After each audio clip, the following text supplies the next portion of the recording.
अब हम करते हैं इसका क्वेश्चन नंबर 4। क्वेश्चन नंबर 4 है आपका, draw a rough figure of a quadrilateral that is not a parallelogram but has exactly two opposite angles of equal measure. यानी वो बोल रहा है कि आपको एक रफ फिगर करना है, एक रफ क्वाड्रिलेटर बनाना है जो क्या हो, जो पैरेललोग्राम ना हो पर उसकी दो अपोजिट जो है एंगल्स क्या हो, इक्वल मेजर के। तो आप बता सकते हैं ऐसी कौन सी शेप है जो पैरेललोग्राम तो नहीं होगी लेकिन जिसके दो एंगल्स, जो अपोजिट एंगल्स होंगे वो क्या होंगे, वो दो अपोजिट एंगल उसके क्या होंगे, इक्वल होंगे। तो कौन सी शेप हो सकती है, वो शेप हो सकती है आपकी काइट। काइट एक कोऑर्डिनेटर है लेकिन काइट की जो है दो अपोजिट साइड्स जो क्या होती है, पैरेलल होती है। जैसे ये वाली साइड इसके पैरेलल होगी लेकिन क्या होगी, चारों साइड्स की इक्वल नहीं होती है। तो इसका ये वाला जो एंगल होगा वो वाला एंगल किसके बराबर होगा, इसके बराबर होगा। तो kite is a shape which is not a parallelogram but has a equal angles of a same measure. Okay student, चलिए अब हम करते हैं क्वेश्चन नंबर 5। इसमें लिखा है आपको, the measure of two adjacent angles of a parallelogram are in the ratio of 3:2। Find the measure of each of the angles of the parallelogram. आपको एक पैरेललोग्राम दिया है, मान लीजिए ये पैरेललोग्राम दिया है ए बी सी और डी। इसके जो दो एडजेसेंट एंगल है, एडजेसेंट एंगल कौन से हो गए, जो एक ही लाइन पे बनते हैं। मान लीजिए चाहे आप ए और डी मान लीजिए, चाहे आप बी और सी मान लीजिए, चाहे डी और सी मान लीजिए। तो हम क्या मानते हैं, मान लीजिए हम ए और डी को मानते हैं। तो एडजेसेंट एंगल्स का टोटल कितना होता है, एडजेसेंट एंगल जो पैरेललोग्राम के होते हैं वो आपके बनाते हैं सप्लीमेंट्री, और सप्लीमेंट्री का टोटल कितना होता है 180 डिग्री। तो हम क्या करेंगे, angle A plus angle D is equal to 180 degree, जो क्या बनाते हैं एडजेसेंट एंगल ऑफ पैरेललोग्राम। चलिए अब आपको एंगल ए और एंगल डी दिए नहीं है लेकिन इनकी रेशियो दी है 3:2 की रेशियो में दी है। मान लीजिए ये दिया है आपको 3 और ये आपको दिया 2, तो हम क्या मान लेंगे, let the angle equal to, angle A equal to 3x and angle D equal to 2x। क्योंकि 3 और 2 की रेशियो में दिए तो हम क्या करेंगे, 3x plus 2x is equal to 180 degree. अब हम इसे प्लस कर लेंगे, 3 और 2 5x is equal to 180 degree. तो x क्या आ जाएगा आपका, x is equal to 180 divided by 5। हम 5 से इसे क्या कर देंगे, डिवाइड कर देंगे। चलिए डिवाइड करते हैं, 5 1 से 5, 5 3 से 15, आपका बच गया 3 3 30, 5 6 30, तो ये आ गया 36 डिग्री। अब x की वैल्यू आपकी आई है 30 डिग्री। अब आपको क्या निकालना है, सारे एंगल्स निकालने हैं। तो हमने इसको माना था, मान लीजिए 3x, ये हमने माना था 2x। तो हम क्या करेंगे, पहले एंगल ए निकालेंगे। तो हमारा एंगल हो जाएगा, एंगल ए हो जाएगा, angle A is equal to 3x और x की वैल्यू क्या आई थी हमारी 36, इज इक्वल टू 3 इंटू 36, यानी कि ये हो गया 3 6 18, कैरी किया 1, 3 3 9 1 10। एंगल ए हो गया आपका 108 डिग्री। तो एंगल बी क्या हो गया, एंगल डी है आपका 2x is equal to 2 multiply 36, 2 36 को मल्टीप्लाई कीजिए, 2 6 12 का 2, कैरी किया 1, 2 3 6 1 7, 72 डिग्री। अगर हमने ये आपका पैरेललोग्राम बनाया था ए बी सी और डी, तो अगर हमारा एंगल ए है 108 डिग्री और एंगल डी है हमारा 72 डिग्री, तो एंगल बी भी क्या हो जाएगा हमारा 72 डिग्री। क्यों, ये क्या है, opposite angles of a parallelogram which are equal. और angle A is equal to हो जाएगा angle C which is 108 degree, क्योंकि ये भी क्या है, opposite angles of a parallelogram. तो इस तरीके से हमने पैरेललोग्राम के चारों एंगल्स का मेजरमेंट फाइंड आउट कर लिया। ओके स्टूडेंट, चलिए अब हम करेंगे क्वेश्चन नंबर 6। क्वेश्चन नंबर 6 आपको बोल रहा है that two adjacent angles of a parallelogram have equal measure, find the measure of each of the angles of a parallelogram। आपको एक पैरेललोग्राम दिया, बोल रहा है कि उसके दो एडजेसेंट एंगल्स हैं, उनका जो टोटल है वो सेम है। तो आप उनको एंगल्स को अपने क्या करना है, फाइंड आउट करना है। तो हम क्या करेंगे, हम पहले एक पैरेललोग्राम बना लेते हैं। मान लीजिए ये पैरेललोग्राम हमने बना लिया, ठीक है। हम इसके ये एंगल्स बना लेते हैं। मान लीजिए ये दो एंगल एडजेसेंट एंगल्स हैं, ये दोनों क्या है, क्योंकि दोनों की मेजरमेंट क्या इक्वल है, तो क्या है x, हम x मान लेते हैं। Let the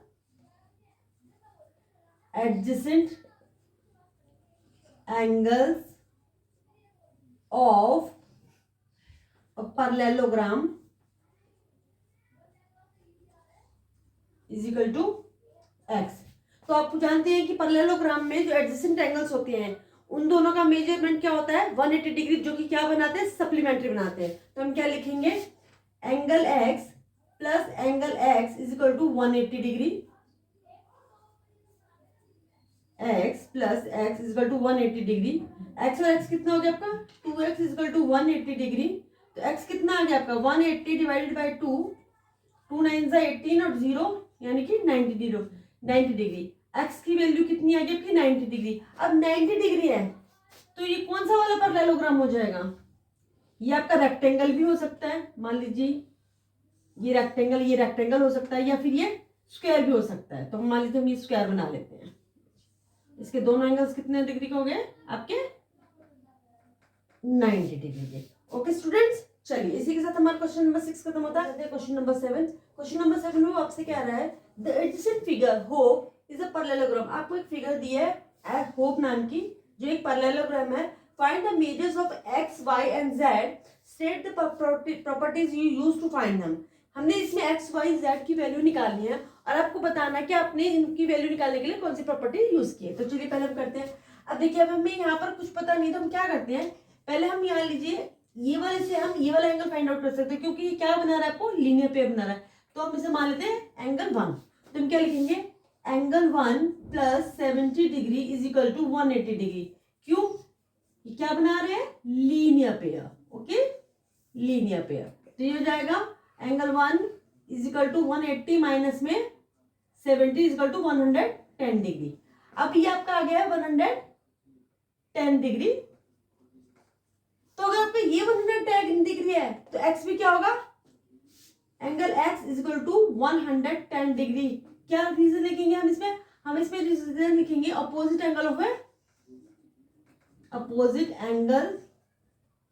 a parallelogram are equal, इसलिए आपको ये आ गया। अब आपको x फाइंड हो गया है तो अब x से आप ये वाली वैल्यू फाइंड आउट कर सकते हैं। इसके लिए आप निकाल सकते हैं कि इसमें आप लगाएंगे कौन सा angle sum property of triangle. हम angle sum of property of angle निकालते हैं, लेकिन वैसे हम ये ना भी निकालें तो हमें सिर्फ y की वैल्यू जानी, तो y की वैल्यू कैसे जान सकते हैं बताइए। चलिए पहले हम इसको करते हैं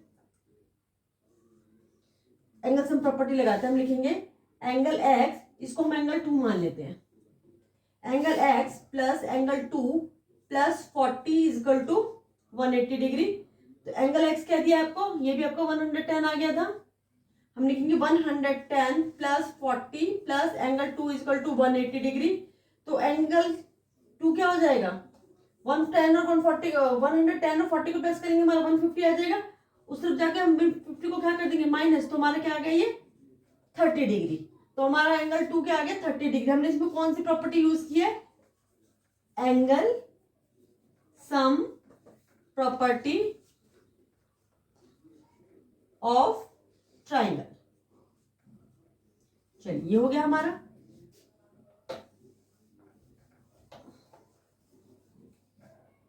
इसके बाद हमें ये मिल गया है आपका, ये एंगल 2 मिल गया है। अगर हमें एंगल 2 मिल गया है तो हम एंगल z निकाल सकते हैं। हम यहाँ लिखेंगे angle 2 is equal to angle z is equal to 30 degree. Angle 2 is equal to angle z is equal to 30 degree. कौन सा एंगल बना रहा है ये कोरस्पॉन्डिंग एंगल। तो हम यहाँ क्या लिखेंगे कोरस्पॉन्डिंग एंगल।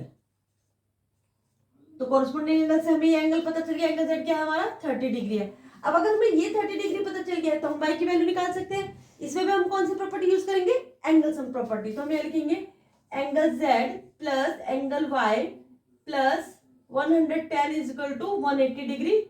यहाँ पे हम लिखेंगे angle sum property, angle sum property of triangle. चलिए ये हो गया आपका ट्राइंगल का।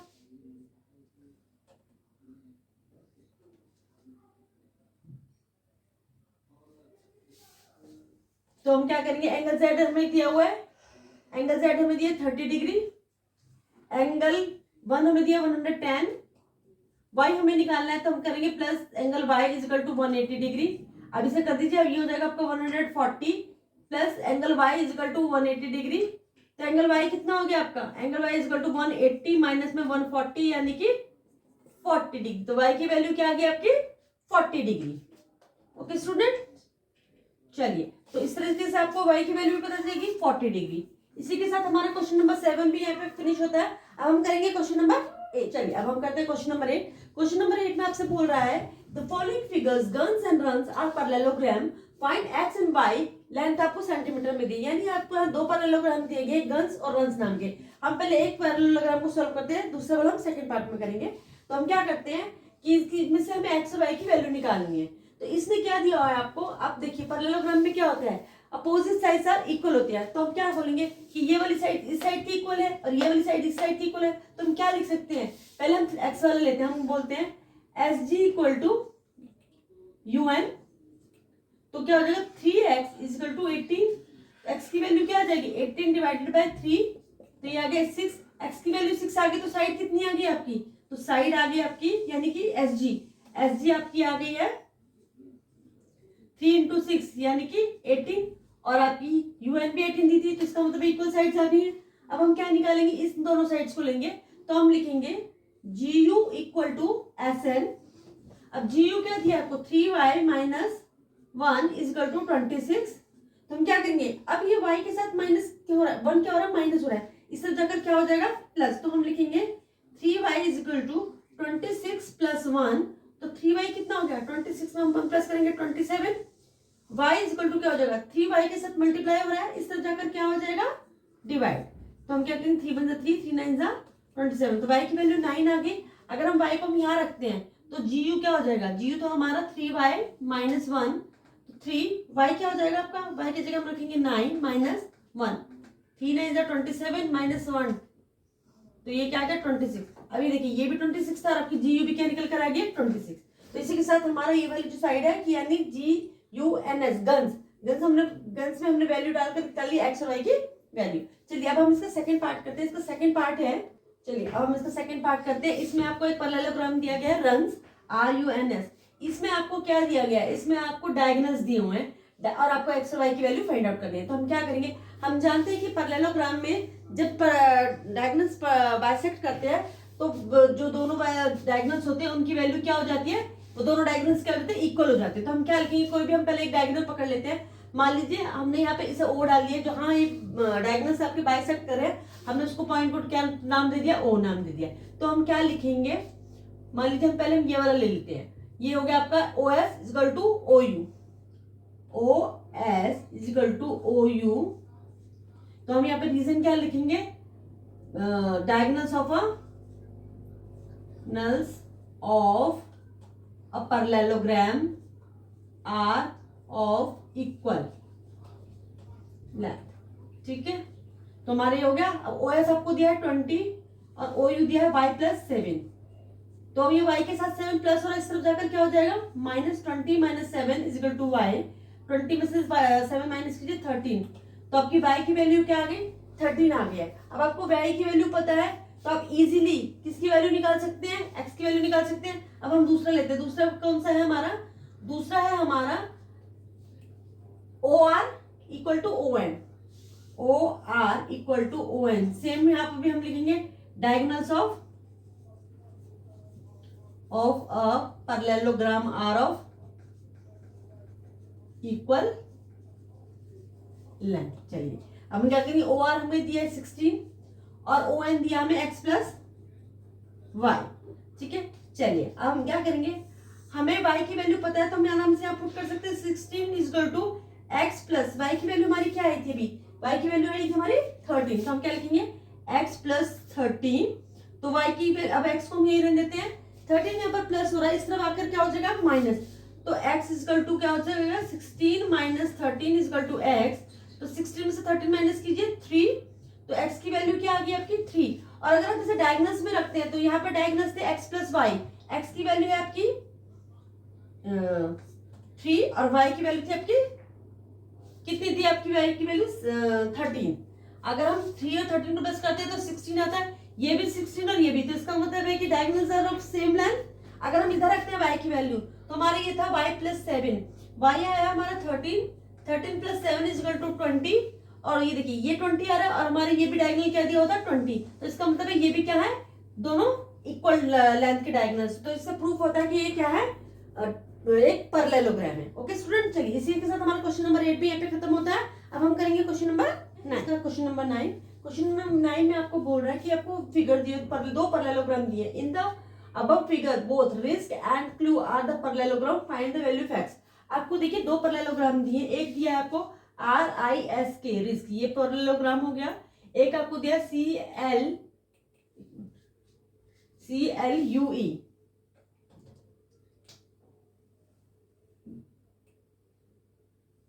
ये पैरेललोग्राम हो गया। तो आपको वैल्यू किसकी निकालनी है, आपको वैल्यू निकालनी है एक्स की। तो हम क्या करेंगे, पहले हम ये वाला वो ले लेते हैं पैरेललोग्राम, कौन सा, RISK रिस्क पैरेललोग्राम ले लेते हैं। अगर मान लीजिए मैं इसको मान लेती हूँ एंगल 1 नाम दे देती हूँ, तो अगर ये 120 डिग्री है तो एंगल 1 क्या होगा आपका 120 degree, angle 1 is equal to 120 degree, because reason क्या लिखेंगे, opposite angle of a parallelogram are equal. चलिए तो इससे हमें इसका मेजरमेंट पता चल गया है, ये आपका हो गया 120। अगर आपको ये वाला एंगल पता है तो आप ये वाला एंगल भी निकाल सकते हैं। इस एंगल को हम नाम दे देते हैं एंगल 2। किस तरीके से, क्योंकि ये दोनों क्या बना रहे हैं, ये दोनों आपके लीनियर पेयर बना रहे हैं, और लीनियर पेयर में क्या होता है कि एंगल्स का जो टोटल होता है वो क्या बनाता है, 180 डिग्री बनाता है। तो हम क्या लिखेंगे, angle 1 plus angle 2 is equal to 180 degree, और हम इसमें रीजन क्या लिखेंगे, लीनियर पेयर। ओके स्टूडेंट, चलिए लीनियर पेयर, तो अब हमें एंगल 1 पता है 120 degree plus angle 2 is equal to 180 degree, तो एंगल 2 क्या हो जाएगा 180 माइनस में 120, हमने से माइनस किया, 0 में से 0 गया 0, 8 में से 2 गया 6, तो 60 डिग्री, यानी कि आपका एंगल 2 कितना आ गया 60 डिग्री। चलिए अब आपको ये एंगल पता है। अब हमें देखिए अगर हमें ये एंगल भी पता चल जाता है तो हम इजीली ये एंगल फाइंड आउट कर सकते हैं। तो ये एंगल कैसे पता चलेगा, ये देखिए अब हम क्या करते हैं, हम दूसरा वाला पैरेललोग्राम लेते हैं। हम कौन सा पैरेललोग्राम लेते हैं, CLUE क्लू। तो इसमें देखिए ये एंगल आपको 70 डिग्री दिया है, हम इस एंगल को मान लेते हैं एंगल 3। अगर ये वाला एंगल 70 डिग्री है तो ये एंगल भी 70 डिग्री होगा, क्यों, क्योंकि ये कौन सा एंगल बना रहा है, ये बना रहा है कोरस्पॉन्डिंग एंगल। तो हम क्या लिखेंगे, angle 3 is equal to 70 degree because of corresponding angle. अब आपको ये पता चल गया, ये एंगल पता है, ये एंगल पता है, तो आप ये एंगल निकाल सकते हैं। इसमें कौन सी प्रॉपर्टी लगेगी, लिखेंगे हम एंगल 2 प्लस एंगल 3, इसको हम एंगल मान लीजिए 4 दे देते हैं। Angle 2 plus angle 3 plus angle 4 is equal to 180 degree. इसमें आपकी कौन सी प्रॉपर्टी लग रही है, angle sum property. Angle sum property में क्या होता है, इसमें आपके ट्रायंगल्स के तीनों एंगल का टोटल कितना होता है 180 डिग्री। Okay student, property. तो हम क्या करेंगे, एंगल 2 आपको दिया 60, एंगल 3 दिया है आपको 70, 60 plus 70 plus angle 4 is equal to 180 degree. तो 70 और 60 को जोड़िए तो 130 डिग्री इज इक्वल टू क्या जाएगा, sorry 130 plus angle 4 is equal to 180,